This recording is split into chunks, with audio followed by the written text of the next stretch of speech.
আসসালামু আলাইকুম রহমতুল্লাহ। আপনারা সকলে কেমন আছেন? আমি আজকে সাম্প্রতিককালের কিছু ঘটনা নিয়ে, সাম্প্রতিক সময়ের যে একজন আরেকজনকে দোষারোপ করা চলছে সেই বিষয়ে দুই একটি কথা বলতে চাই।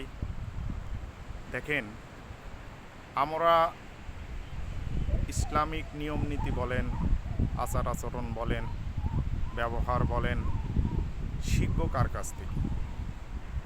আমরা কিন্তু যে ইসলামিক স্কলারগুলো আছে, যারা বক্তৃতা দেয়, যাদের পেশা বক্তৃতা, অ্যাকচুয়ালি অনেকেরই পেশা বক্তৃতা, সেটা একটু সংযতভাবে দেওয়া উচিত।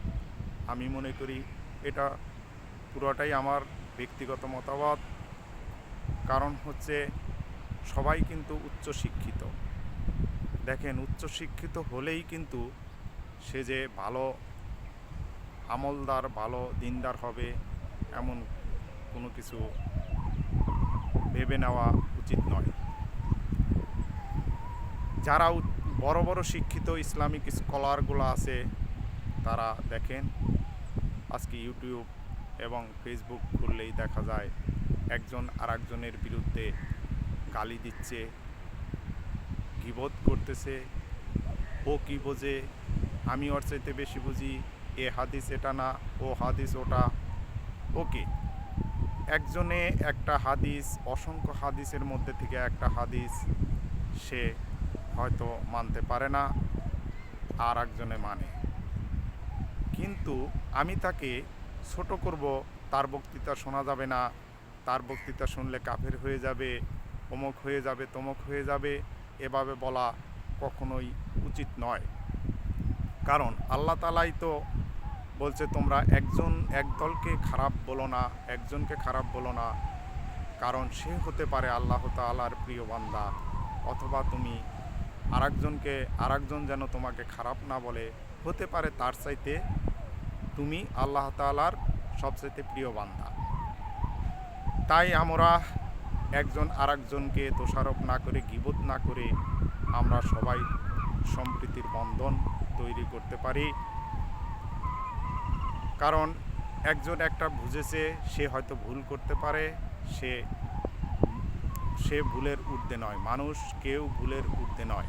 আল্লাহ তাআলা, আপনারা কোরআন পড়লেই বুঝতে পারবেন, আল্লাহ তাআলা আমাদের প্রিয় নবী হজরত মুহাম্মদ সাল্লাল্লাহু আলাইহি ওয়াসাল্লামকে অসংখ্যবার থ্রেট দিছেন, ধমক দিছেন, এবং কড়া মেজাজে আল্লাহ তাআলা আমাদের নবীকে বুঝিয়েছেন যে এটা করো না, এটা করলে তোমার সমস্ত আমল বরবাদ হয়ে যাবে। তাই আসুন আমরা একে অপরকে দোষারোপ না করে আমরা সবাই মিলেমিশে সুন্দর একটি মুসলিম উম্মাহ গড়ে তুলি। আসসালামু আলাইকুম। আমার ভুল ত্রুটি হলে আপনারা ক্ষমা করে দিবেন, আর সুন্দর দৃষ্টিতে দেখবেন। আমার জন্য সকলেই দোয়া করবেন যেন আল্লাহ তাআলা সুস্থ রাখেন, কারণ সুস্থতা হচ্ছে সবচাইতে বড় নিয়ামত। একবার মুসা আলাইহিস সালাম আল্লাহ তাআলার কথা প্রসঙ্গে আল্লাহ তাআলাকে জিজ্ঞেস করেছিলেন, হে রব্বুল আলামিন, আপনি যদি কিছু, কোন জিনিসটা চাওয়া আপনার জন্য উত্তম, আপনার কাছে উত্তম? তখন আল্লাহ তাআলা বলেছিলেন, সুস্থতা অনেক বড় নিয়ামত, সুস্থতা কামনা করো সব সময়, কারণ সুস্থ না থাকলে ইবাদত বন্দিগি, খাওয়া দাওয়া কিছুই ভালো লাগবে না। তাই আমরা সকলেই সুস্থতা কামনা করি। আসসালামু আলাইকুম, ভালো থাকবেন সবাই।